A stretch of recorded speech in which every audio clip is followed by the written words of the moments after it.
Assalamualaikum warahmatullahi wabarakatuh. Jumpa lagi di Lentera Hitam. Tentunya masih bersama saya, Bobby, yang akan menceritakan kisah mistis pendakian gunung. Apa kabar teman-teman semua? Pastinya kalian dalam keadaan sehat selalu, bahagia selalu, panjang umur, sukses selalu, dan selalu dimudahkan segala urusannya. Buat teman-teman yang baru bergabung di channel ini, silahkan klik tombol subscribe dan aktifkan tombol notifikasinya, agar tidak ketinggalan cerita terbaru dari channel ini. Pada kesempatan kali ini, saya akan menceritakan kisah mistis pendakian gunung yang berjudul Bawa Kembali Darahmu, Amarah Gunung Semeru. Cerita ini berpart antara part 1 sampai part 2, dan cerita ini adalah part pertama. Bagaimana kisahnya? Kita langsung saja ke ceritanya.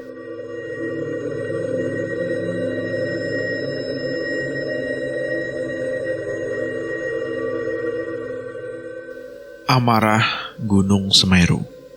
Suci adalah satu prasyarat yang sudah sepatutnya diperhatikan oleh siapapun untuk akan melakukan perjalanan ke tempat-tempat yang dianggap tidak biasa. Tata krama, etika, unggah-ungguh sudah sepatutnya dijaga tanpa adanya kompromi lagi. Bertindak semaunya dengan tidak bijak tentu akan berujung sebuah malapetaka. Tepat pada tahun 2010, kisah ini muncul di permukaan realita. Kisah pelik yang dialami olehku dan juga teman karibku. Namaku Ana. Saat 12 tahun silam, usiaku genap 20 tahun. Sementara karibku biasa aku panggil dengan nama Rani. Gadis famous di kampusku yang digandrungi hampir semua lelaki yang mengenalnya. Aku dan Rani bergabung dengan kelompok pendaki. Kami cukup aktif melakukan pendakian bersama rekan-rekan yang lain. Hampir setiap 3 bulan sekali, kami tidak pernah absen dari hal-hal yang berbau pendakian. Kami merasa lepas ketika berada di atas awan dengan pijakan puncak gunung yang begitu menawan. Akhir semester segera datang. Itu artinya kami berdua siap menyambut datangnya kebahagiaan, yaitu sebuah pendakian. Akhir semester naik yuk. Boleh. Sama siapa saja? Nanti aku coba ajak teman-teman yang lain deh. Memangnya mau naik kemana? Aku sih berharap bisa menaklukkan Semeru, Ran. Apalagi aku ataupun kamu belum pernah naik ke sana kan? Sama, aku juga pikirannya Semeru. Gimana kalau kita agendakan untuk naik Semeru aja? Ayo. Tapi ajaklah teman-teman yang lain yang udah pernah naik ke sana, biar kita tidak salah langkah nantinya. Terlebih lagi kan, Semeru sangat tinggi. Jadi aku sedikit khawatir jika melakukan pendakian ke Semeru ini tanpa adanya pendampingan dari teman yang sudah paham dengan medan di Semeru. Aku juga berpikiran hal yang sama dengan Muran. Mantap, aku percaya padamu. Semeru menjadi tempat tujuanku dan teman-temanku. Gunung tertinggi di Pulau Jawa itu selalu memikat untuk dilihat. Setiap jengkal di Semeru nampak begitu indah. Terlebih lagi pesona Ranukumbolo yang tidak pernah gagal membius siapa saja yang berkunjung ke sana. Meskipun begitu indah, namun aku ataupun Rani belum pernah sekalipun menyambangi Gunung Semeru. Nyali kami terlalu ciut untuk bisa menaklukkan Semeru. Namun, akhir semester ini kami mencoba untuk mengumpulkan seluruh nyali untuk bisa menaklukkan Semeru. Agar tidak ada penyesalan di kemudian hari karena tidak pernah sekalipun menampakkan kaki di Semeru. Padahal kami berdua masuk ke dalam kelompok pecinta alam. Selepas ujian semester berakhir, aku pun mengajak Rani untuk menemui rekan-rekan pecinta alam di base camp. Sebelumnya memang dari kelompok pecinta alam belum memutuskan untuk melakukan pendakian di akhir semester nanti. Jadi menurutku dan juga Rani, ini adalah momen yang tepat untuk mengajak mereka melakukan pendakian bersama ke Semeru. Sesampainya di base camp, aku pun membicarakan niatku bersama Rani untuk naik ke Semeru. Ada beberapa rekan yang setuju, ada pula rekan yang tidak menyetujuinya. Dari sekian banyak anggota, hanya 3 orang yang setuju dan mau ikut serta dalam pendakian ini. Untungnya, ketiga anggota tersebut pernah melakukan pendakian ke Semeru, meskipun mereka bilang belum pernah sampai ke puncaknya. Sama sepertiku dan juga Rani, mereka bertiga pun sangat ingin menaklukkan Semeru. Terlebih lagi mereka bertiga selalu berakhir di Ranukumbolo. Belum pernah sekalipun menginjakan kaki di puncak Semeru. Hal tersebutlah yang kemudian memantik semangatku dan juga Rani untuk bisa menaklukkan Semeru. Jika kami berhasil, tentu hal itu akan menjadi kebahagiaan tersendiri. Sebab tidak mudah untuk menaklukkan gunung tertinggi di Pulau Jawa tersebut. Terlebih lagi, Semeru merupakan salah satu gunung Merapi aktif yang ada di Indonesia. Akhirnya, kami berlima pun memutuskan untuk naik Gunung Semeru pekan depan. Setelah semua urusan yang berkaitan dengan tugas akhir semester ini selesai. Aku yakin pendakian ini akan menjadi pendakian paling mengesankan di dalam hidupku. Namun, perjalanan menuju base camp Semeru tentu membutuhkan waktu. Terlebih lagi saat ini kami berlima menetap di kota Semarang.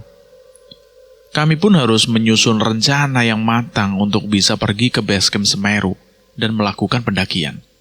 Namun sebelum itu, aku terlebih dulu meminta izin kepada ayah dan ibu untuk melakukan pendakian. Aku harap izinku kali ini dipermudah oleh kedua orang tuaku.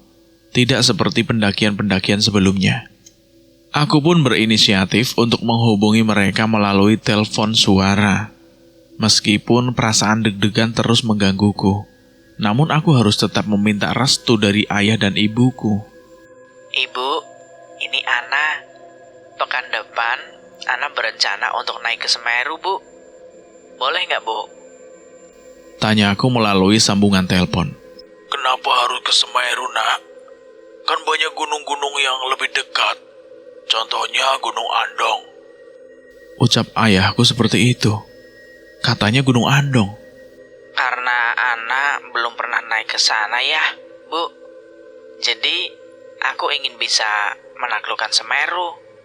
Ingat, Nak. Mendaki itu bukan tentang siapa yang hebat, siapa yang bisa menaklukkan gunung, tetapi tentang siapa yang bisa menjaga sikap saat berada di atas ketinggian. Ucap ibuku. Iya, Ibu, Ayah. Aku akan selalu mengingat wejangan dari Ayah dan Ibu. Apa tidak sebaiknya libur semester nanti kamu di rumah saja, Nah? Ibu dan Ayah kan tahu kalau aku tidak suka hanya diam di rumah saja. Aku ingin menaklukkan Semeru, Bu. Tapi perasaan Ibu tidak tenang, Nah. Tidak tenang kenapa, Bu? Ibu sendiri gak tahu. Tapi satu hal yang pasti, kalau perasaan Ibu tidak pernah keliru. Ibu harus percaya bahwa semuanya akan baik-baik saja, Bu. Alhasil ayah dan ibu pun tidak memiliki pilihan lain selain memberikan izin kepadaku untuk bisa naik ke Semeru. Tak jauh berbeda denganku, Rani pun mengalami hal yang sama denganku. Kedua orang tua Rani tidak memberikan izin kepada Rani. Namun sama sepertiku, Rani pun tetap melakukan pendakian untuk menaklukkan Semeru. Sebelum melakukan pendakian, aku dan Rani lebih dulu berbelanja di supermarket untuk berbelanja kebutuhan kami selama pendakian nanti. Kami harus mempersiapkan banyak logistik untuk pendakian kami berlima. Jangan sampai nantinya kami kehabisan logistik saat perjalanan masih berlangsung. Kita harus beli banyak logistik, Ran. Kenapa emangnya? Karena kita kan mendaki berlima. Tentu logistik yang dibutuhkan pun Ya agak banyak lah. Oh, gitu ya. Ya udah, ayo nah. Hari yang ditunggu-tunggu pun tiba. Aku dan teman-teman yang lain berniat untuk melakukan perjalanan menggunakan mobil pribadi. Kami akan berangkat dari Semarang menuju base camp pendakian. Kami memilih pendakian via Ranupane, Lumajang, Jawa Timur. Kami memilih jalur tersebut karena ketiga temanku yang lain pernah melakukan pendakian Semeru via Ranupane. Sehingga hal tersebut tentu akan menguntungkan bagi kami, terutama di pendakian kali ini. Aku sudah tidak sabar menunggu hari esok tiba.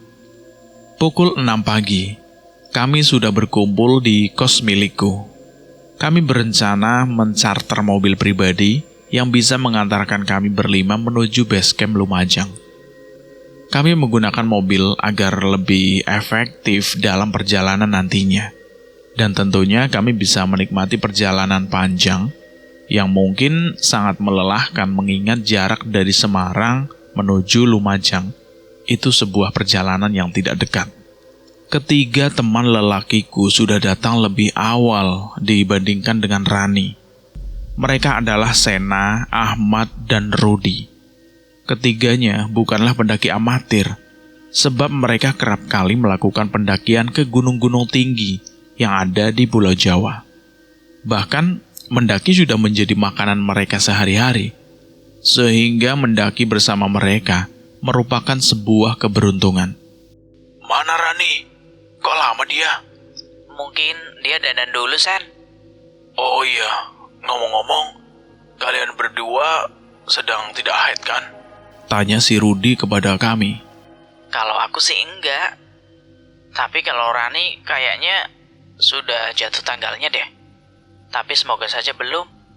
Syukurlah, sebab kita tidak bisa bersikap sembarangan di sana.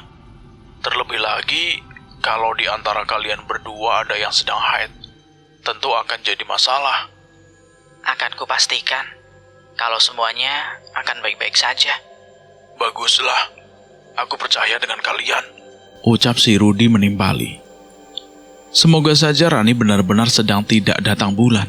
Saat sedang memikirkan Rani, aku teringat kebiasaan Rani yang menurutku sangatlah janggal. Ia memiliki kebiasaan aneh, menggigit-gigit jarinya hingga berdarah. Sejak awal aku mengenalnya, ia kerap kali menunjukkan kebiasaan itu, meskipun tidak begitu kentara. Semoga saja kebiasaan janggal itu tidak membuat Rani gagal melakukan pendakian ini. Setelah menunggu lama, akhirnya Rani pun tiba di kosku. Kami berempat sudah menunggu cukup lama, bahkan hampir 2 jam. Maaf ya teman-teman, aku terlambat. Tadi ada insiden sedikit. Ada apa emangnya, Ran? Tanyaku pada Rani penasaran.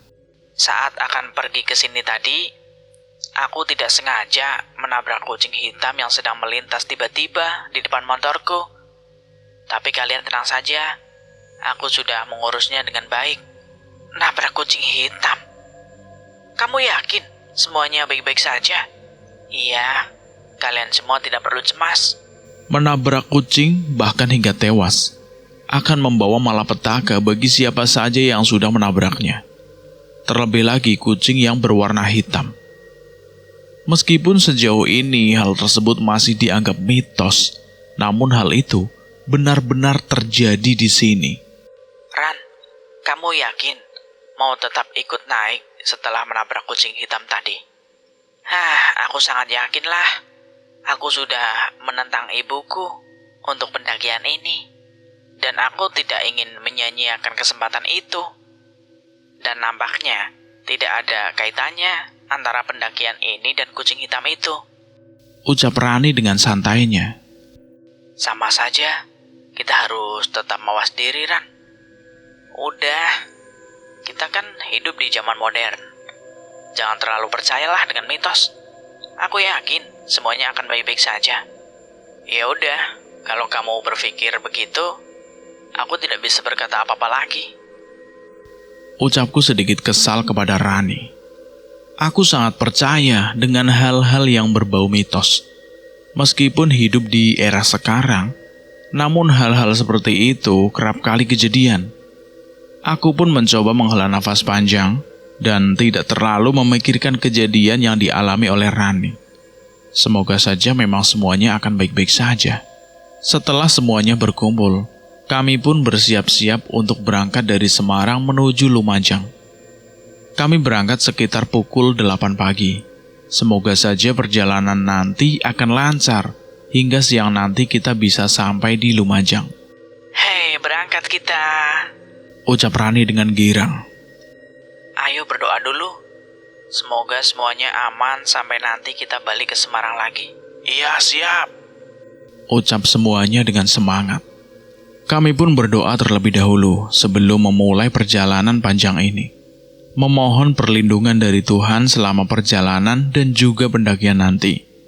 Mengingat menaklukkan Semeru tidakkah mudah, kami pun mempersiapkan segala kemungkinan yang bisa saja terjadi saat pendakian. Kami akan segera menaklukkanmu, teriak kami semua. Perjalanan menuju Lumajang pun dimulai. Perjalanan ini akan memakan waktu kurang lebih 6 jam. Jadi dapat diperkirakan kalau kami akan sampai di base camp Lumajang sekitar pukul 2 siang. Apa kita akan langsung naik kalau sudah sampai di base camp? Lebih baik kita rehat dulu saja nanti di sana. Kita harus pulihkan tenaga terlebih dahulu. Kita bisa naik saat sore atau malam harinya, supaya semuanya aman. Benar, aku setuju dengan Rudy. Karena tinggi Semeru itu cukup menantang. Jadi, kita butuh tenaga ekstra untuk bisa sampai di puncaknya. Tenang saja, kita pasti bisa kok menaklukkan Semeru, kata si Ahmad dengan polosnya. Kami semua pun cukup percaya diri untuk bisa menaklukkan Semeru tanpa adanya hambatan apapun. Ada banyak hal yang perlu dilakukan juga di sana. Menaiki Bukit Cinta, berenang di Ranu Kumbolo. Tentu hal-hal demikian akan menjadi kenangan yang sangat indah untuk bisa disimpan rapi di dalam ingatan. Sepanjang perjalanan, kami terus membayangkan hal-hal yang menyenangkan yang bisa dilakukan di pendakian Semeru nantinya.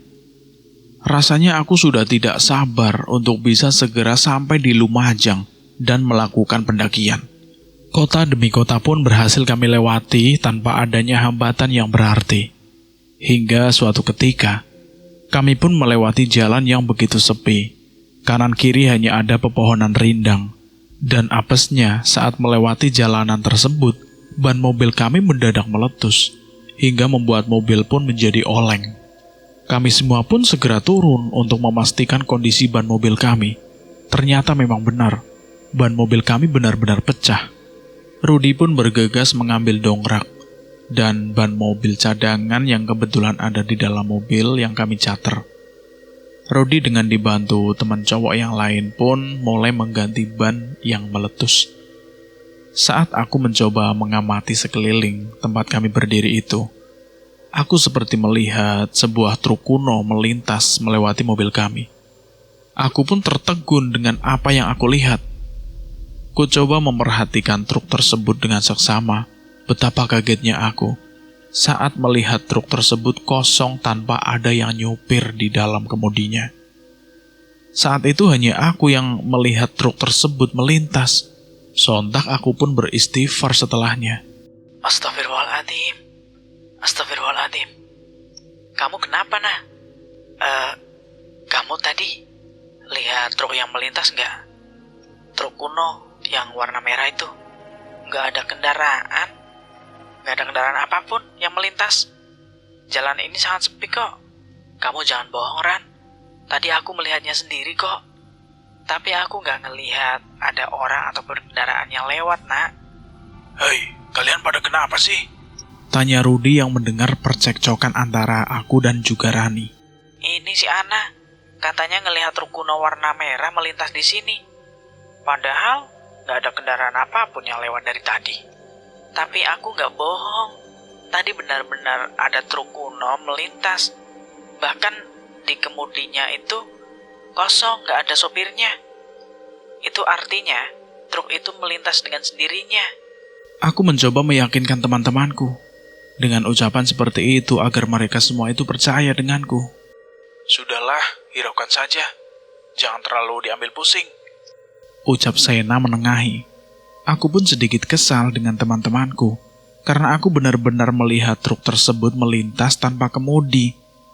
Rasanya tidak mungkin jika aku hanya berhalusinasi, sebab aku sedang tidak dalam kondisi pikiran yang kosong. Aku benar-benar melihat truk tersebut dengan mata kepalaku sendiri. Atau mungkin tempat di mana kami berhenti adalah tempat yang angker. Aku pun kemudian memilih untuk tidak lagi memperhatikan jalan atau tempat aku berhenti saat ini. Aku memilih untuk memperhatikan teman-teman lelakiku yang sedang memperbaiki ban mobil. Aku mencoba mengalihkan pikiranku dari hal-hal yang tidak ingin aku ingat. Salah satunya tentang truk kuno yang aku lihat sebelumnya. Setelah beberapa waktu, akhirnya Rudy dan yang lainnya pun berhasil menyelesaikan pergantian ban mobil kami. Saat itu aku masih diam dalam lamunanku karena hal yang aku lihat sebelumnya. Rudy pun mengajak kami untuk melanjutkan perjalanan. Kami sudah membuang waktu kurang lebih 1 jam hanya karena insiden ini. Ayo, kita lanjut. Ayo. Rudy pun melihatku yang saat itu tidak menggubris omongannya. Bahkan, aku terus saja diam tidak bergerak sama sekali. Ana, ayo masuk mobil. Kenapa diam terus? Tanya si Rudy padaku. Iya maaf. Aku pun kemudian masuk ke dalam mobil. Dan di dalam mobil itu, Rani merasa sikapku menjadi aneh. Hingga ia pun kemudian menanyakan tentang alasan aku berdiam diri. Ana, kenapa dari tadi kamu diam? Aku gak apa-apa kok, Ran. Hanya kepikiran dengan hal yang aku lihat di jalan tadi. Udah, jangan terlalu dipikirkan. Anggap saja itu hanya halusinasi kamu semata saja, nah. Ingat, kita kan mau naik. Jadi pikiran kita itu harus benar-benar tenang. Jangan pikirkan hal-hal lain, ucap Rani menasihatiku. Iya, Ran. Aku akan usahakan. Kami pun mulai melanjutkan perjalanan yang cukup panjang. Karena aku tidak ingin terus memikirkan kejanggalan yang aku lihat sebelumnya, aku pun memilih untuk tidur di sepanjang perjalanan ini, dengan harapan saat bangun nanti aku sudah sampai di Lumajang. Saat aku ingin memejamkan mataku, tiba-tiba saja Rani membicarakan hal-hal yang menurutku sedikit absurd, hingga hal tersebut mampu membatalkan niatku untuk terlelap. Nah, kamu tahu nggak? Semeru itu banyak cerita mistisnya loh. Bukankah semua gunung itu memiliki cerita mistis masing-masing? Tapi kalau Semeru itu betul-betul mistis kata orang banyak, nah. Itu kan kata orang banyak. Sedangkan kita kan belum pernah ke sana. Jangan-jangan kamu hanya dibohongi oleh orang yang membicarakan Semeru kepada kamu itu. Tapi kalau benar-benar mistis dan kita ketemu hal janggal, kita mau ngelakuin apa? Ya nggak perlu ngelakuin apa-apa, Ran. Lagian kan belum tentu kita ketemu hal janggal. Kalau malah ketemunya jodoh, gimana? Ucapku sembari meledek Rani. Kamu bisa aja. Gurauan antara kami berdua nyatanya mampu menepis rasa takutku karena hal janggal yang aku lihat sebelumnya. Meskipun Rani tidak percaya dengan apa yang aku lihat, setidaknya dia bisa memahami perasaanku dengan baik. Setelah menempuh perjalanan kurang lebih 7 jam, kami semua pun akhirnya sampai di base camp Ranupani, Lumajang, Jawa Timur. Rudy yang saat ini memegang kendali kendaraan pun bergegas untuk mencari warung ataupun tempat yang bisa dijadikan tempat-tempat kami untuk istirahat sebelum melakukan pendakian. Dari kejauhan, aku melihat sebuah warung yang terlihat sangat sepi. Warung itu menyerupai rumah tua khas Belanda dengan banyak makanan di luar. Aku pun kemudian mencoba menawarkan warung yang aku lihat tersebut kepada teman-teman yang lain. Mereka pun setuju dengan usulanku. Mungkin karena mereka memang sudah benar-benar lelah. Di warung itu aja gimana? Kayaknya di situ adem banget. Ucapku sembari menunjuk rumah yang kumaksud. Boleh, yang lain gimana? Tanya si Rudi. Atur aja, yang penting kita rehat, ucap teman yang lain. Akhirnya Rudi pun memutar kemudi dan mengarahkan mobil kami ke warung yang dimaksud olehku. Saat kami turun dari mobil, kami langsung disambut oleh sepasang kakek dan nenek yang terlihat masih begitu sehat. Mereka tersenyum dan lantas menyapa kami dengan segera. Kami pun merasa senang karena diperlakukan dengan sangat baik oleh keduanya. Kami pun langsung berpikir bahwa mereka adalah pemilik warung yang kami singgahi saat ini. Kami pun bergegas masuk dan duduk di pelataran rumah dengan tikar yang sudah disediakan oleh mereka. Kami pun kemudian meminta menu makanan yang disediakan di warung tersebut. Warung Abadi, nama warung yang tertulis di baliho yang terpasang rapi, tepat di dekat pintu masuk. Setelah membaca menu makanan yang tersedia, kami pun segera memesannya. Kami memutuskan untuk memilih menu yang sama, yaitu mie kuah lengkap dengan telur dan saus di atasnya. Ditunggu sebentar ya nak, ucap sang kakek. Kemudian, pemilik warung tersebut bergegas masuk ke dapur mereka untuk membuatkan kami makanan yang sesuai dengan pesanan kami berlima. Aku kemudian mencoba mengamati sekeliling. Tempat yang kami singgahi saat ini terasa begitu sunyi, namun semuanya tertata dengan sangat rapi. Dari mulai meja kursinya, lukisan di dinding, hingga lampion yang terpasang di setiap sudut warung rumah tersebut sangat rapi. Pandanganku pun kemudian berfokus ke salah satu foto yang terpasang di dinding. Foto tersebut adalah foto pasangan kakek dan nenek ketika masih muda. Mereka berfoto tepat di puncak Gunung Semeru. Namun, aku melihat wajah keduanya sangatlah murung di dalam foto itu. Bahkan tidak ada senyum yang menggaris di wajah keduanya. Yang tersirat hanyalah wajah takut dan gambaran putus asa dari keduanya. Ran, coba kamu lihat foto itu deh. Kenapa emangnya, nah? Itu seperti foto masa muda kakek dan nenek pemilik warung ini. Mereka foto di puncak Semeru. Tapi bukan wajahnya senang ya. Yang tergambar di dalam foto itu mereka melainkan wajah muram dan gambaran putus asa gitu. Kata kamu gimana? Mungkin saja ya Ran, saat mereka naik ke Semeru, mungkin ada kejadian buruk kali yang mereka alami di sana, hingga membuat keduanya terlihat murung gitu saat difoto. Ucap Rani mencoba menjelaskan. Betul juga sih Ran kata kamu. Semua hal yang dijelaskan Rani terdengar masuk akal.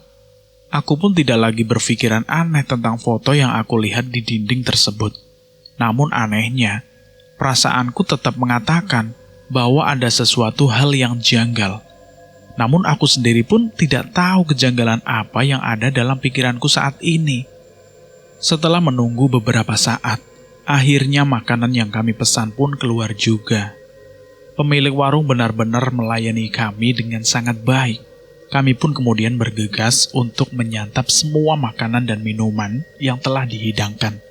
Terima kasih banyak untuk hidangannya, ucapku santun kepada keduanya. Sang nenek pun nampak tersenyum lebar kepadaku. Namun tatapannya seperti menyiratkan sesuatu. Entah itu perasaanku saja, atau memang karakter sang nenek demikian. Aku berusaha untuk menepis semua pikiran janggalku dan memilih untuk menikmati hidangan yang sudah disediakan. Saat aku melihat ke arah mangkok, aku terkejut. Aku terkejut bukan kepalang saat melihat mie yang dihidangkan berubah menyerupai cacing tanah. Hingga aku pun melemparkan mangkok berisi mie tersebut secara tiba-tiba. Astagfirullahaladzim.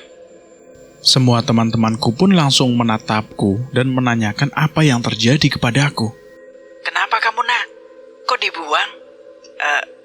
Enggak. Ucapku terbata-bata. Ada apa, Ana? Kamu gak suka mie? Bukan apa-apa. Kalian lanjut aja. Aku pun kemudian bergegas untuk pergi ke depan untuk menenangkan diriku sembari terus beristighfar. Apa ini halusinasiku lagi? Tanyaku dalam hati terus-menerus. Aku benar-benar masih syok Rasa laparku pun tiba-tiba entah kemana karena hal ini. Tiba-tiba saja, ada yang menepuk pundakku dari arah belakang. Ia kemudian berbisik lirih kepadaku. Makanannya nggak enak ya? Tanya orang yang menepuk pundakku, yang tidak lain adalah sang nenek. Aku pun menoleh ke arahnya. Aku langsung meminta maaf kepadanya karena hal yang telah aku perbuat. Aku benar-benar merasa tidak enak hati karena telah melempar mangkok berisi mie tersebut saat kami semua sedang menyantap hidangan. Bukankah hal tersebut tidaklah terpuji? Namun aku benar-benar tidak mampu untuk mengendalikan diriku saat itu. Teman-teman yang lain pun menegurku agar aku bisa lebih berhati-hati lagi. Nampaknya mereka pun merasa tidak enak hati dengan sikapku yang tiba-tiba berubah, teledor, dan mudah diam sesaat setelah berada di warung rumah tersebut. Lain kali kamu hati-hati nah. Gak enak kan sama nenek sama kakek yang ada di situ? Iya Ruth, maaf. Aku pun kemudian memesan ulang makanan yang telah aku tumbahkan tadi. Namun kali ini, aku tidak perlu membayar pesananku. Sang nenek memberikan bonus kepadaku. Meskipun aku telah memecahkan mangkoknya, namun ia masih dengan baiknya. Dia baik sekali menggantikan makanan yang telah kutumbahkan tadi. Aku benar-benar merasa tidak enak hati. Terima kasih banyak ya, Nek. Kek. Ucapku berterima kasih kepada keduanya. Setelahnya kami pun sesegera mungkin menuntaskan makanan kami. Kami berniat untuk beristirahat cukup lama di warung tersebut. Rudy sebagai leader berencana melakukan pendakian saat malam hari, tepatnya di jam 9 malam. Kita rehat di sini dulu ya. Jam 9 nanti kita mulai pendakian. Apa nggak terlalu malam, Ruth? Rasanya sih enggak. Bukankah pendakian malam hari sangatlah menyenangkan? Dan tentunya memberikan kesan yang tidak akan mungkin bisa dilupakan. Kalau aku sih, naik kapan pun siap. Aku dan Rani juga ngikut aja lah. Apalagi kami belum pernah naik ke Semeru. Ya udah, lebih baik setelah ini kita langsung rehat aja, supaya kondisi tubuh kami kembali fit ya. Setelah menghabiskan santapan makan sore menjelang malam, satu persatu dari kami pun merebahkan tubuh untuk sekedar merilekskan tubuh. Sementara aku masih terjaga di dalam lamunanku sendiri. Saat semua teman-temanku terlelap, aku memilih untuk terjaga di teras warung, sembari memandang langit yang sudah mulai gelap. Rani pun menghampiriku tanpa permisi, hingga hal tersebut tentu membuatku kaget. Hei, sendirian aja kamu nah. Iya Ran, lagi bikin sendirian aja nih. Pasti ada sesuatu ya? Enggak kok, gak ada apa-apa. Anah, kita tuh berteman kan sudah lama nah. Mustahil lah jika aku gak tahu apa yang sedang kamu pikirkan. Apaan sih? Cerita aja. Aku merasa ada yang janggal, Ran. Kamu sadar gak? Kamu terlalu sering mengucapkan bahwa ada sesuatu yang janggal. Bahkan sejak awal kita berangkat dari Semarang. Atau mungkin memang perasaan kamu sedang tidak baik-baik saja. Aku sangat baik kok, Ran. Hanya saja, memang aku merasa warung yang kita singgahi saat ini benar-benar penuh dengan kejanggalan. Dari mulai bangunannya, terus sosok nenek dan kakek yang ada di dalamnya. Adanya puluhan foto misterius di dinding, dan masih banyak hal lainnya yang membuat aku terus bertanya-tanya gitu, Ran. Kamu ingat kan? Kamu ingat tujuan utama kita itu datang ke sini itu untuk mendaki Gunung Semeru. Kamu ingat gak? Ya ingat lah, Ran. Apa? Menaklukkan puncak Semeru. Sangat tepat sekali. Ya, maka dari itu, kalau aku boleh kasih saran ke kamu nih ya, jangan terlalu memikirkan hal-hal yang berada di luar nalar manusia. Kita harus fokus aja lah ke tujuan kita, yaitu menaklukkan Semeru. Sesulit apapun itu, kita harus mengusahakan mampu untuk sampai di titik itu, ya. ucap Rani panjang lebar kepadaku. Setelah aku merenungi lebih mendalam, omongan Rani memang benar. Jika aku terlalu fokus ke hal-hal lain, tujuan utamaku untuk menaklukkan puncak Semeru akan hilang begitu saja. Maka dari itu, fokuskan hati dan pikiran demi satu tujuan. Setelahnya, aku pun kini jauh lebih bersemangat dalam segala hal. Kini waktu pun sudah menunjukkan pukul 8 malam. Aku pun bergegas untuk membangunkan Rudy dan 2 teman yang lainnya yang sedari tadi terlelap tidur. Guys, bangun. Udah mau jam 9 nih. Aku bersama Rani sedari tadi tidak tidur. Kami memilih untuk berbincang dan menghabiskan malam berdua.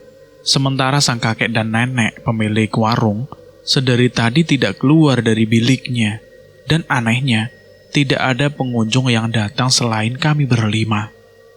Setelah mencoba untuk membangunkan mereka beberapa kali, akhirnya mereka pun bangun dari lelap panjangnya masing-masing. Mereka kemudian mencuci muka dan berusaha untuk membangkitkan lagi kesadaran mereka. Tanpa aku ingatkan lagi, Rudy, Sena, dan Ahmad langsung bergegas untuk merapikan semua barang bawaan yang akan dibawa saat naik nanti. Rudy pun kemudian memanggil sang pemilik warung untuk membayar semua makanan yang sudah selesai kami makan. Setelahnya, ia pun membayar tagihan itu dan mulai mengajak kami untuk pergi meninggalkan warung, guna melakukan pendaftaran pendakian saat malam hari. Saat kami hendak meninggalkan warung tersebut, sang kakek dan nenek pemilik warung itu terus memandang ke arah kami dengan raut wajah yang tidak biasa. Tatapan mereka kosong, namun begitu tajam mengarah kepada kami. Aku pun terus memandang ke arah warung tersebut. Semakin lama, aku pandang warung itu. Warung tersebut lama-kelamaan tertutup oleh kabut, hingga aku pun tidak mampu melihatnya dengan jelas. Mungkin memang kabut sedang turun kali ya. Makanya warung itu tidak terlihat begitu jelas. Aku mencoba berpikir positif. Aku mencoba untuk menghiraukannya dan berfokus pada pendakian Semeru ini. Jarak antara warung tempat kami beristirahat dengan tempat pendaftaran pendakian tidak begitu jauh. Sehingga baru beberapa menit berjalan, kami pun sudah sampai di pos pendaftaran Semeru. Kami pun turun dari mobil dan membawa semua perlengkapan yang akan kami gunakan selama pendakian. Penduduk setempat sangatlah ramah. Mereka menyapa kami dengan senyum mereka di bibirnya masing-masing. Kami pun membalas senyuman mereka dengan begitu ramah. Kami pun kemudian mendaftarkan nama-nama kami di pos. Yang saat itu, penduduk yang berjaga di sana pun sempat basa-basi kepada kami berlima. Naik malam nih adik-adik, ucap salah seorang penduduk. Iya pak, kebetulan kami lama beristirahat tadi. Istirahat di mana emangnya? Istirahat di salah satu warung yang ada di pojok sana pak. Tempatnya enak, mirip rumah zaman dulu. Pemiliknya kakek dan nenek. Sudah sepuh, tapi makanannya enak loh pak. Ucap Sena, menjawab dengan begitu lancar. Setelah Seno memberikan gambaran warung tempat kami rehat, bapak penduduk tersebut merasa kebingungan. Ia seakan-akan menunjukkan ekspresi yang tidak biasa. Setahu saya, di sini nggak ada warung loh, dengan bergaya rumah zaman dulu gitu. Apalagi pemiliknya kakek nenek, nggak ada di sini dek. Ucap penduduk tersebut. Tapi kami benar-benar ke sana kok pak. Bahkan kami tidur cukup lama di sana. Oh gitu ya? Atau jangan-jangan kenapa pak? Kalian datang ke tempat yang tidak semestinya. Jadi, beberapa kali memang ada pendaki yang mampir ke sebuah warung bergaya rumah kuno di situ. Persis seperti yang diceritakan kalian. Tetapi sepertinya tempat itu tidak ada di sekitar sini. Jadi secara tidak langsung, mereka masuk ke dimensi lain untuk sesaat. Ucap penduduk tersebut dengan panjang lebar. Lalu, kakek dan nenek yang kami temui itu siapa, Pak? Konon katanya nih ya, Dulu ada sepasang suami istri yang kerap kali melakukan pendakian ke Semeru. Mereka hanya hidup berdua. Suatu ketika, keduanya meninggal karena sebuah insiden saat keduanya mendaki ke Semeru. Dan jasad keduanya baru ditemukan 1 minggu kemudian. Setelah itu, penampakan keduanya kerap kali muncul dan membayangi beberapa pendaki yang datang ke Semeru dan tempat singgah di tempat yang kalian bicarakan tadi. Ucap sang penduduk itu. Kami berlima pun sok mendengar cerita tersebut. Itu artinya, kami berlima baru saja singgah di tempat yang tidak seharusnya kami singgahi. Dan secara tidak langsung, kami bertemu dengan kakek dan nenek yang ternyata hanyalah arwah penasaran. Pantas saja, sejak awal menginjakkan kaki di rumah tersebut, aku merasa ada sesuatu yang janggal. Aku pun diam seketika setelahnya. Seketika saja, aku melihat Rani sedang menggigit-gigit jari tangannya hingga keluar darah. Aku tahu, dia pasti ketakutan. Makanya, kebiasaannya itu pun ditampilkan olehnya. Aku pun mencoba menghela nafas panjang karena tidak ingin terus terbayang-bayang hal janggal yang baru saja kami dengar. Ternyata, apa yang kamu ucapkan itu benar, An. Sejak awal aku sudah punya firasat gak baik, Ran. Makanya, aku terus bilang ke kamu kalau ada sesuatu yang janggal. Tapi kamu malah gak percaya padaku. Maaf, Ran. Aku hanya ingin terus berpikiran positif. Ya udah, kita harus segera lupain kejadian itu dan mulai fokus ke pendakian ini. Iya, Nak. Ucap Rani yang masih berkuat pada kebiasaannya tersebut. Oh iya, Ran. Kalau bisa, saat pendakian nanti kamu jangan sering-sering gigit jari kamu ya hingga berdarah gitu. Khawatir darah kamu netes di jalur pendakian. Memangnya kenapa kalau netes? Ada masalah? Mungkin. Kita kan gak pernah tahu masa depan kita. Rudi pun kemudian mengajak kami berempat untuk bergegas masuk ke jalur pendakian. Perihal omongan penduduk tentang hal janggal yang sebelumnya dialami oleh kami semua, ia meminta untuk sesegera mungkin tidak lagi mengingat ataupun mengungkitnya. Guys, sekarang waktunya kita fokus ke pendakian. Jangan pikirkan hal-hal lain, terutama hal-hal yang bisa membuat pikiran kita menjadi tidak tenang ya. Iya Ruth, siap Ruth, siap. Kalian yang cewek-cewek juga ya. Iya, siap Ruth, siap. Sebelum pendakian dimulai, Rudi pun kemudian membagi posisi jalan kami berlima agar sama rata. Dia melarang perempuan untuk berjalan di paling depan ataupun paling akhir. Hal itu dilakukan agar aku dan juga Rani terus dalam kondisi aman.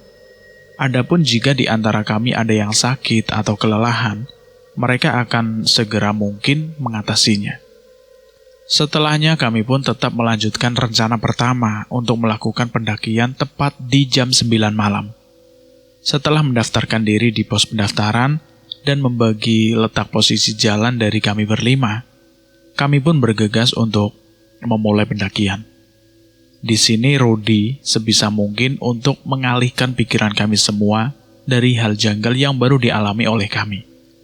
Rudi pun mencoba untuk membuat pendakian ini menjadi lebih efisien. Tujuan pertama kami yaitu pos 1, yang bisa dikenal oleh banyak pendaki dengan sebutan Landengan Dowo. Perjalanan yang harus kami tempuh dari base camp menuju pos 1, yaitu sekitar 1 jam 30 menit hingga 2 jam. Jalur pendakian berupa jalan setapak yang sedikit menanjak awalnya.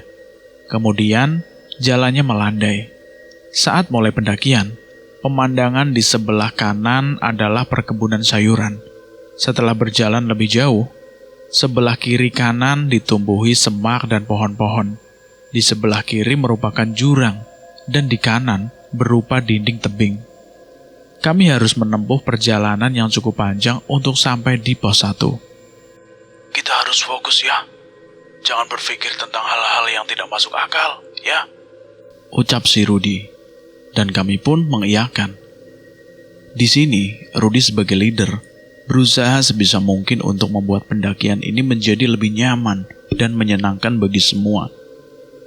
Meskipun di awal kami sudah mengalami kejanggalan atau hal buruk, namun ia berusaha sebisa mungkin untuk membuat kami kembali berfokus pada pendakian ini. Aku pun mencoba menoleh ke arah Rani. Nyatanya, ia masih berkutat dengan ketakutannya tersebut. Hal itu terbukti dari kebiasaan buruk yang dilakukan oleh Rani saat itu. Ia terus-menerus menggigit jarinya hingga banyak jari-jarinya yang berdarah. Aku pun mencoba menegurnya lebih keras lagi dari sebelumnya. Rani, jangan gigit jarimu, Rani. Kenapa emangnya? Aku pun menghela nafas panjang karena hal tersebut. Sudah sangat sering aku memberi peringatan kepada Rani. Namun ia terus-menerus tidak mengindahkannya. Aku pun mencoba untuk menakut-nakuti Rani agar ia bisa berhenti. Namun memang tidak mudah untuk membuat Rani melupakan kebiasaannya tersebut. Aku sebenarnya telah menjelaskan kepada Rani, sebab aku sudah berulang kali memperingatkannya agar tidak melakukan kebiasaannya tersebut selama pendakian. Namun sepertinya, bagi Rani sangatlah sulit untuk melepaskan kebiasaannya tersebut. Ya udahlah, lakukan aja sesukamu. Iya, ini berhenti. Ucap Rani sedikit kesal. Sepertinya Sena yang berjalan di belakang kami mendengar obrolan antara aku dan juga Rani. Ia pun kemudian mencoba mencairkan suasana dengan melempar candaan kepada kami berdua. Hei, udah, jangan pada manyun gitu. Nanti cantiknya pindah ke aku loh. Haha. Ucap Sena sambil menggoda kami berdua. Emangnya cowok bisa cantik? Bisa dong, tinggal pakai rambut palsu yang panjang, dandan sedikit, jadi deh cantik. Ucap Sena sembari melempar tawa. Tanpa sadar aku dan Rani pun tertawa mendengar gurauan yang dilontarkan oleh Sena. Sena benar-benar bisa mencairkan suasana yang sedang dingin di saat pendakian ini. Aku dan Rani pun lebih rileks saat perjalanan ini. Kondisi Semeru saat ini sangatlah ramai. Banyak sekali pendaki-pendaki yang melakukan pendakian sama seperti kami. Ada yang mendaki seorang diri, ada pula yang melakukan pendakian bersama teman-temannya dalam jumlah besar. Kami saling menyapa satu sama lain, meskipun baru pertama kali saling bertatapan wajah. Namun, antar pendaki tidak ada rasa canggung sedikit pun. Hal tersebut tentu membuatku merasa nyaman selama melakukan pendakian ini. Aku nyaman berada di Semeru. Rani, kamu memangnya mau tinggal di Semeru saja? Emangnya boleh? Ya tentu boleh lah. Jangan lupa menikah juga dengan makhluk Semeru. Siapa tahu kalian bahagia. Ucapku meledek Rani. Mana mungkin? Ya nggak bisa lah. Ya siapa tahu kamu berminat. Ya bisalah tinggal di sini. Ucapku sembari melempar tawa kepada Rani. Rani pun ya sepertinya sangat kesal dan juga senang. Karena menurut kita itu sebuah percandaan. Aku pun tertawa melihat wajah kesal yang ditunjukkan oleh Rani. Aku tidak begitu percaya orang seperti Rani bisa menunjukkan wajah kesalnya. Tapi hal itu justru membuatku semakin senang untuk meledeknya. Karena gurauan yang terus kami lemparkan, pikiran janggal yang bersarang di pikiran kita sebelum masuk ke gerbang pendakian pun perlahan-lahan mulai menghilang. Sepertinya melempar tawa adalah solusi yang benar-benar tepat. Tak terasa kami sudah berjalan kurang lebih 1 jam perjalanan. Rudy pun kemudian mengajak kami semua untuk beristirahat terlebih dahulu, untuk sekedar melepas penat dengan 1 cangkir minuman hangat, sekaligus snack yang sudah kami persiapkan. Guys, di depan rehat dulu ya, kata si Rudy. Semua teman-teman pun menyetujuinya. Akhirnya kami pun beristirahat di jalur pendakian untuk melepas penat, lapar, dan dahaga.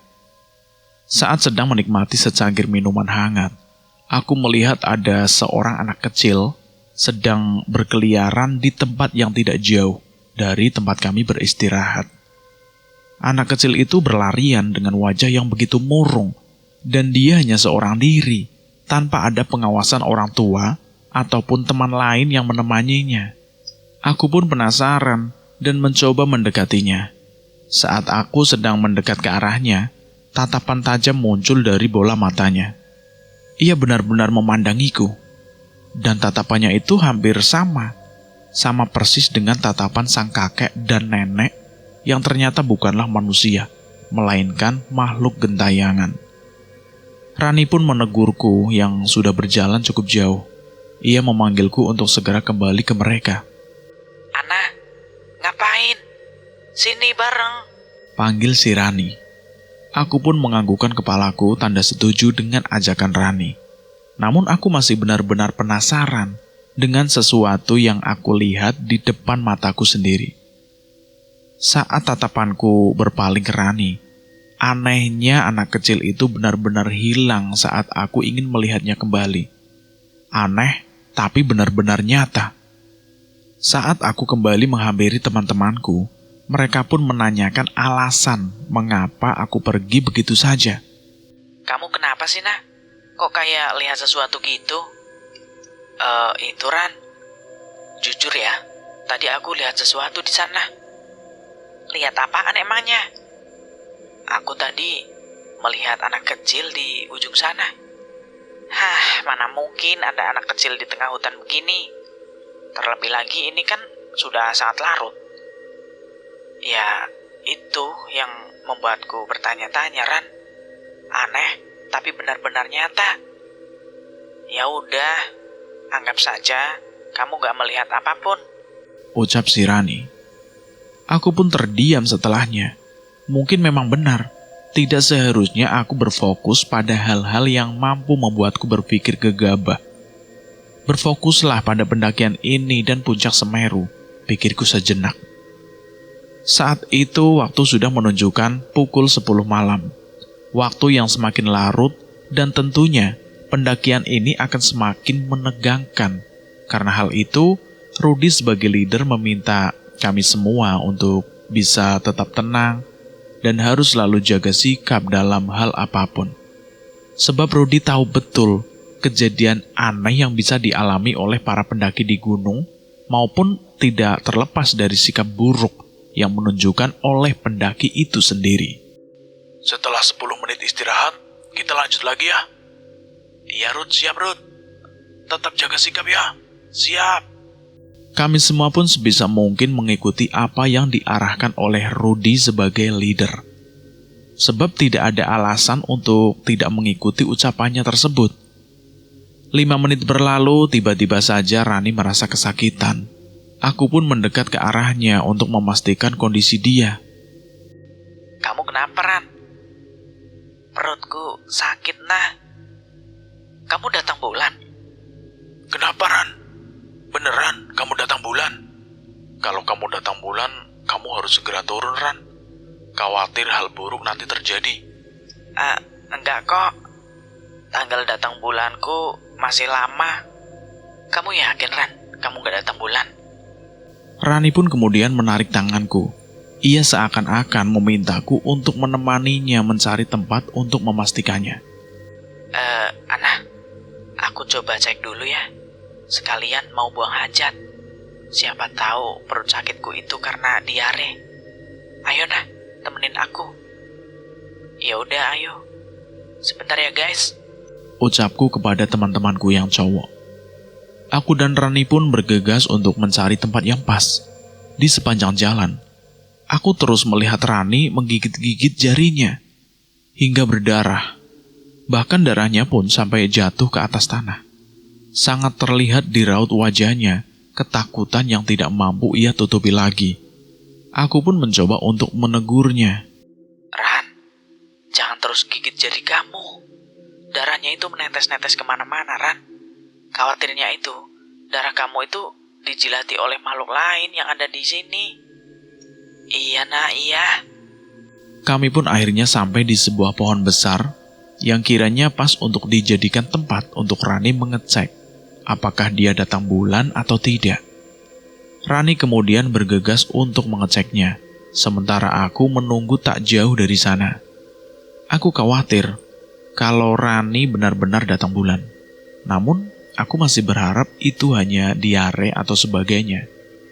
Sebab aku ingat wajah teman-teman yang lain saat mengetahui bahwa Rani sakit perut, mereka begitu panik. Mereka benar-benar khawatir jika Rani datang bulan. Sebab saat ini kami berada di tempat yang tidak dianggap main-main. Dari raut wajah yang ditunjukkan oleh Rani, aku sudah tahu jawabannya. Ia pasti benar-benar datang bulan. Wajah muramnya tersebut sudah menjelaskan semuanya. Namun, aku sendiri bingung harus bagaimana menyikapinya. Di satu sisi aku tahu betul, jika perempuan sedang datang bulan, sebaiknya tidak melakukan pendakian, agar tidak terjadi hal buruk yang tidak diinginkan. Namun di sisi lainnya, aku pun tahu betul bahwa Rani sangat ingin sampai di puncak Semeru sama sepertiku. Aku benar-benar tidak tahu harus bagaimana menyikapi hal ini.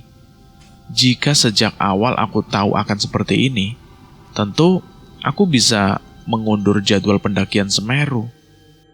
Nah, aku benar-benar datang bulan. Ucap Rani dengan raut wajah yang sangat sedih. Lalu, kita harus gimana, Ran?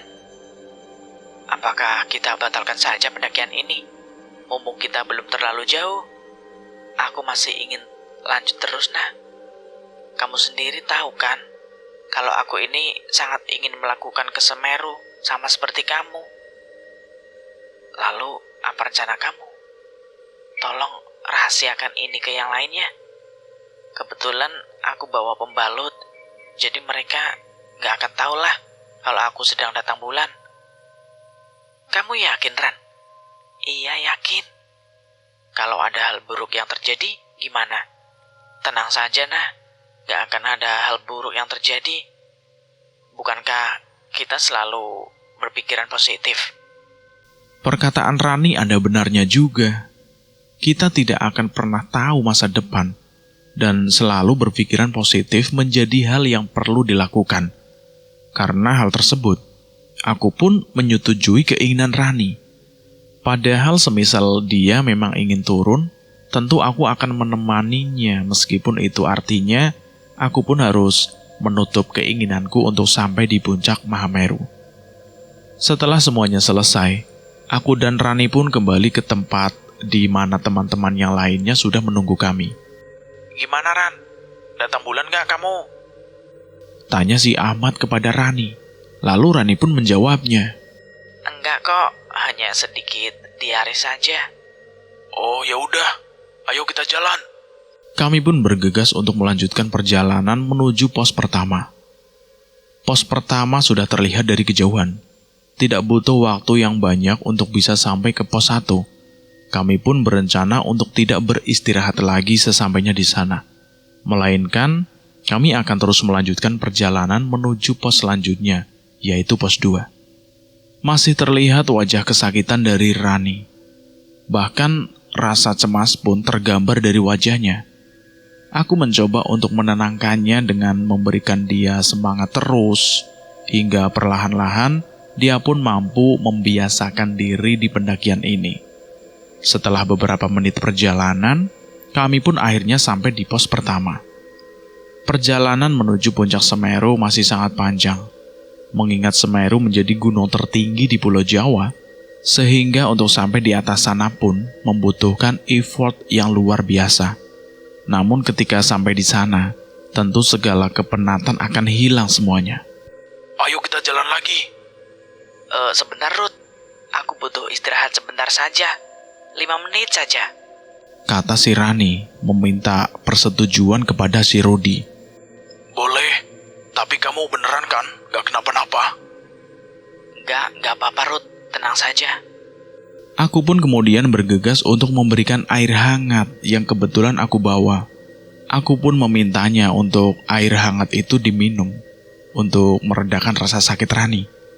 Rani pun mengambilnya dan bergegas untuk meminum air tersebut. Ana, terima kasih Ana. Setidaknya dengan air ini, perutku menjadi lebih baik. Aku pun kemudian berbisik kepada Rani untuk memastikan lagi kondisi dan kesanggupannya tersebut. Sebab aku tahu persis Bagaimana rasanya datang bulan di hari pertama? Rasa sakitnya itu, wah, tidak nyaman. Dan banyak lainnya yang tentunya tidak bisa dianggap enteng. Hanya saja, Rani selalu berhasil meyakinkanku bahwa dirinya baik-baik saja dan dia selalu mengatakan padaku bahwa semuanya akan baik-baik saja dan dia mampu untuk mengatasi rasa sakitnya tersebut. Sesaat setelah kondisi Rani sudah membaik, ia pun kemudian meminta untuk melanjutkan pendakian menuju pos 2. Kondisiku sudah membaik. Ayo kita lanjut lagi. Kamu beneran, Ran? Kondisi kamu sudah membaik? Iya, sudah membaik. Ayo lanjut. Kami pun kemudian melanjutkan pendakian menuju pos 2. Jarak pos 1 dan pos 2 Ratu Rejeng paling dekat, dengan rute yang cukup landai. Di awal, jalur sedikit menanjak dengan kondisi jalan tanah setapak. Namun kondisi jalan masih termasuk landai. Kanan kiri berupa semak dan pepohonan. Waktu pendakian menuju pos 2 cukup sebentar, kurang lebih 45 menit hingga 1 jam perjalanan. Hari pun semakin larut, ngantuk pun tidak bisa akan aku tahan. Namun, aku tetap berusaha untuk terjaga. Sesekali aku menepuk-nepuk pipiku agar lekas tersadar dari kantuk yang tidak bisa aku hindarkan. Sepanjang pendakian menuju pos 2, kami berlima hanya terdiam. Langkah yang cukup landai membuat kami merasa cukup nyaman selama pendakian menuju pos 2. Sena pun mencoba untuk memecah suasana heningan ini dengan melempar candaan.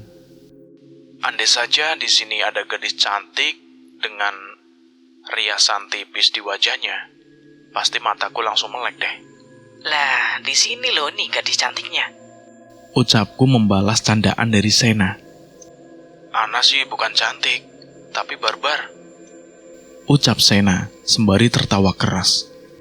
Kalau memang ada gadis cantik di sini, memang berani buat ajak kenalan. Ucap Ahmad sembari meledek Sena. Sena pun menjawabnya. Tentu berani dong. Aku kan udah belajar ilmu gombal dari si Rudi. Hah? Dari saya? Ngaco kamu. Aku aja masih jomblo. Ucap si Rudi dengan kesal. Saat kami sedang membicarakan perihal gadis cantik, tiba-tiba saja dari kejauhan, Rani melihat ada sosok perempuan dengan memakai kebaya. Kebaya yang melekat di tubuhnya. Kebaya berwarna kuning yang dikenakannya membuat parasnya begitu cantik. Itu loh gadis cantik di ujung pohon sana. Coba deh kalian lihat. Ucap si Rani sembari menunjuk ke arah gadis yang dimaksudnya. Aku dan teman-teman pun langsung mencari sosok gadis yang dimaksud oleh Rani itu. Namun anehnya, hanya Sena yang bisa melihat sosok gadis tersebut. Wah, iya. Cantik banget itu. Di mana? Aku nggak ngelihat gadis itu. Iya. Sama nah. Di mana gadisnya? Aku juga nggak ngelihat gadis itu. Itu loh di pojok. Gadis cantik dengan kebaya kuningnya. Wah, riasannya pun tipis. Benar-benar cantik. Iya, aku juga lihat. Gadis itu benar-benar cantik. Sepertinya Tuhan langsung menjawab doaku untuk dipertemukan dengan gadis cantik di gunung ini. Ucap si Sena. Sena pun kemudian bergegas untuk menghampiri gadis tersebut. Namun aku langsung mencoba untuk menahannya. Sen, jangan dulu Sen. Siapa tahu itu gadis jadi-jadian. Mana mungkin ada gadis jadi-jadian secantik itu. Sena seakan-akan sudah terpikat dengan kecantikan gadis tersebut. Ia benar-benar tidak menggubris ucapanku. Terlebih lagi di antara kami, ada Rani yang ternyata melihat gadis itu juga. Sehingga ia semakin yakin kalau gadis itu bukanlah makhluk lain. Ini kesempatan langka loh. Apalagi kita naik gunung, dapat bonus gadis cantik seperti dia. Kesempatan sangat langka, kata si Sena. Sena pun berjalan ke arahnya, dan kami berempat hanya bisa memandanginya dari jauh. Aku mencoba menanyakan keberadaan gadis tersebut kepada Rani. Sebab aku, Rudi, dan juga Ahmad benar-benar tidak melihat gadis itu. Tempat yang ditunjukkan oleh Rani benar-benar sepi, tidak ada satu orang pun. Bahkan pendaki lain pun tidak ada.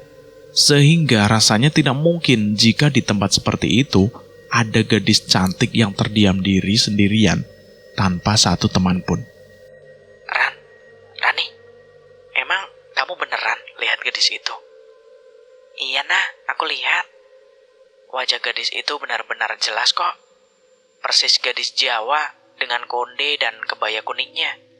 Bahkan dia sempat tersenyum ke arah kita tadi. Tapi aku, Ahmad, dan juga Rudi tidak melihatnya, Koran. Aku juga bingung, kenapa hanya aku dan Sena saja yang melihatnya?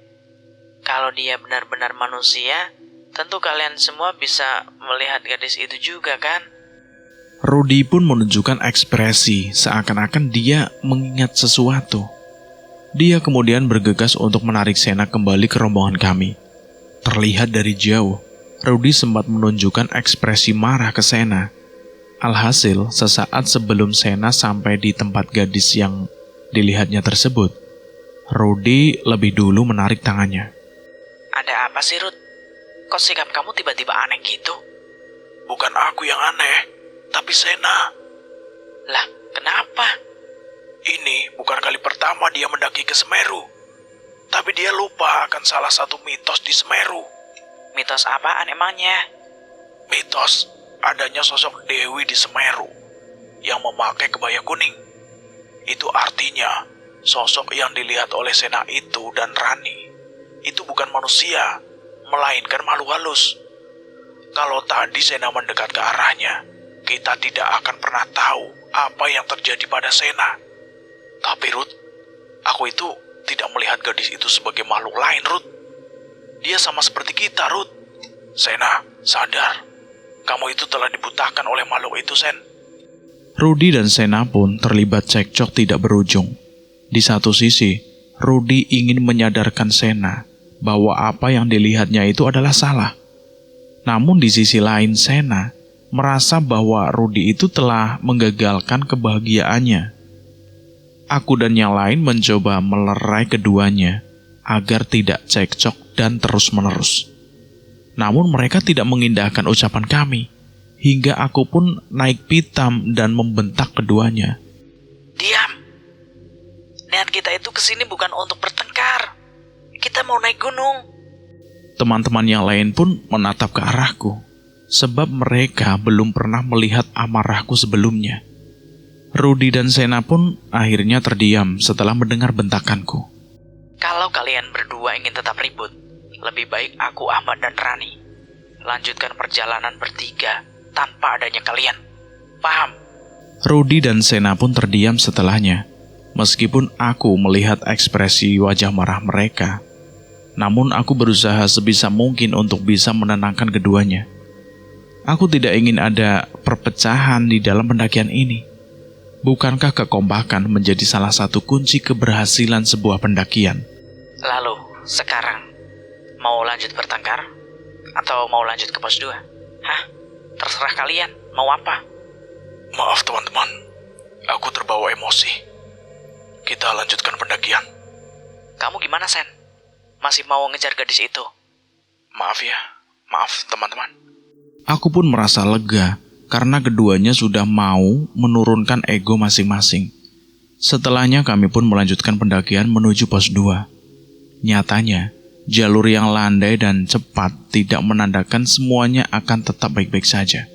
Terbukti dengan adanya konflik di antara kami yang membuat perjalanan menuju pos 2 itu sedikit terhambat.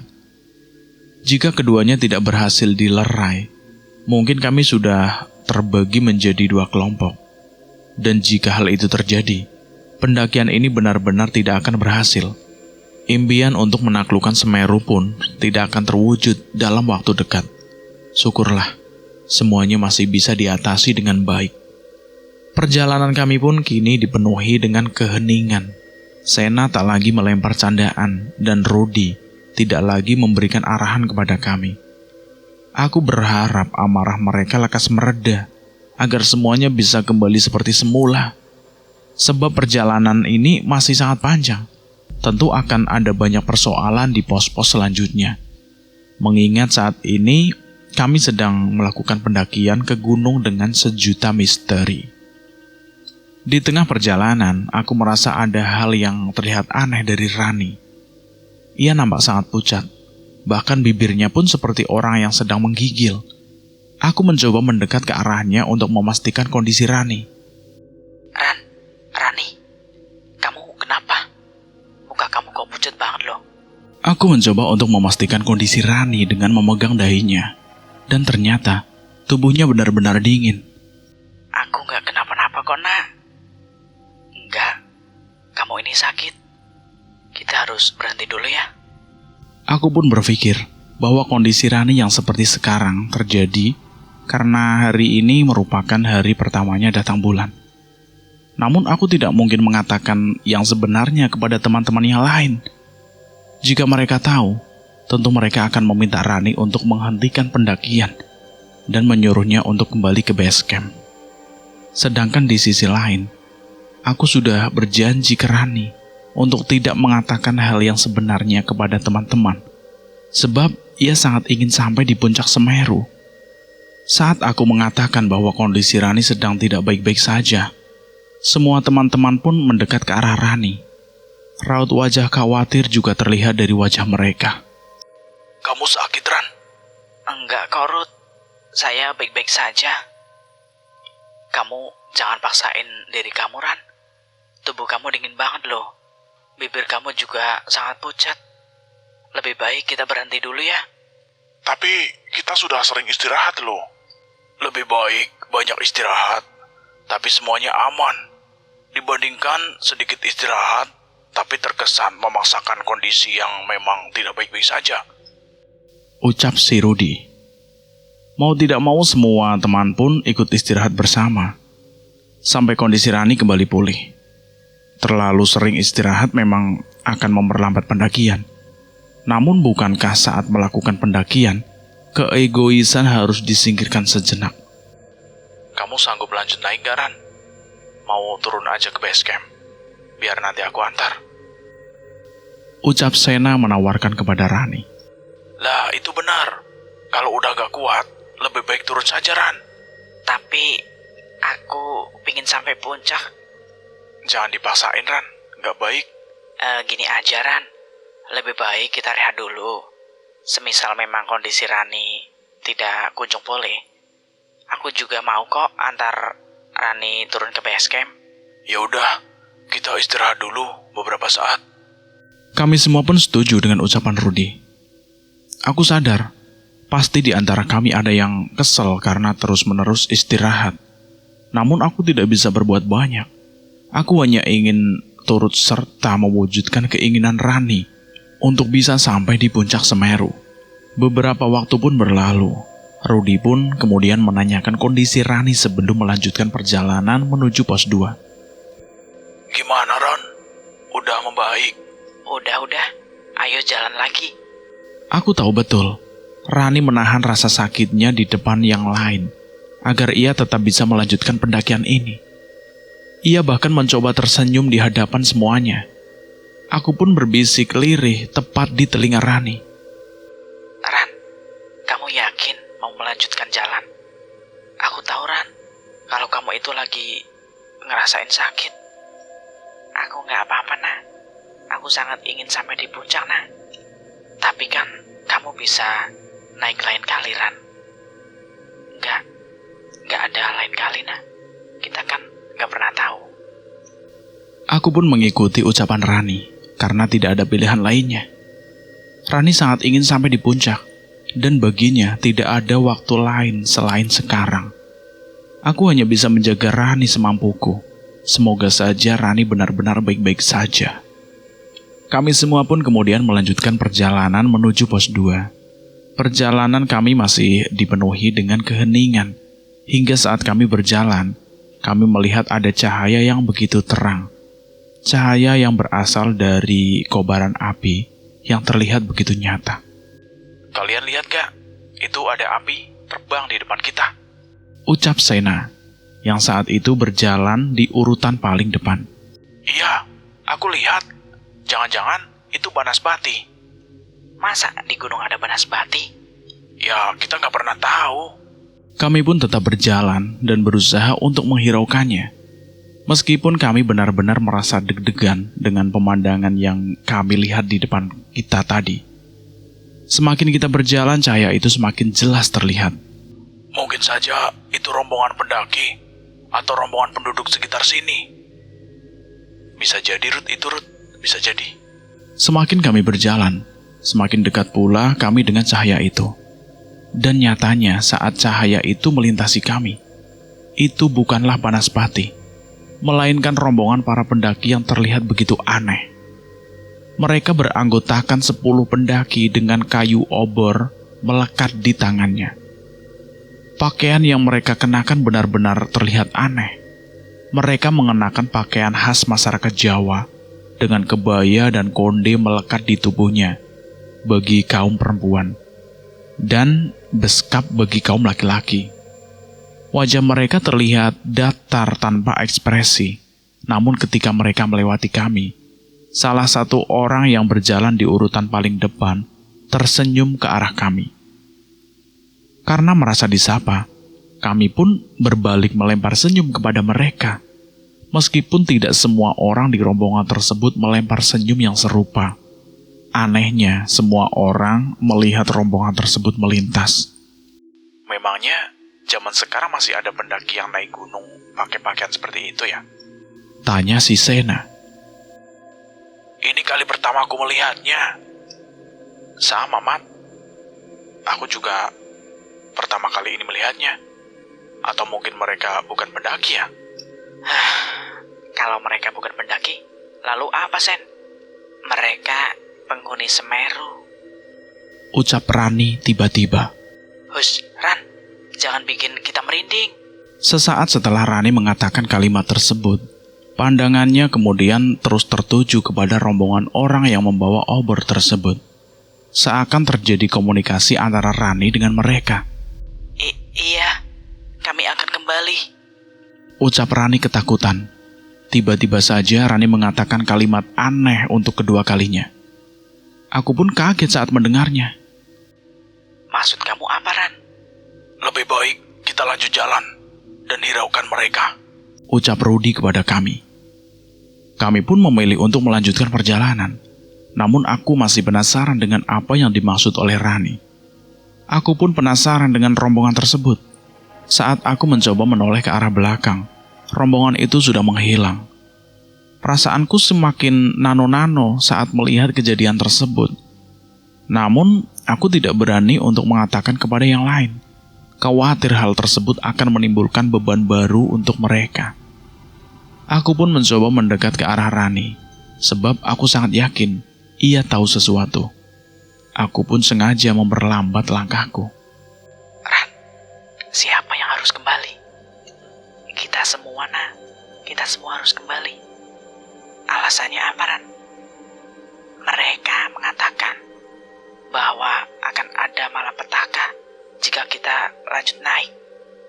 Malapetaka? Apa yang mereka maksud? Aku sendiri tidak tahu. Lebih baik kita hiraukan saja. Aku benar-benar merasa aneh dengan hal tersebut.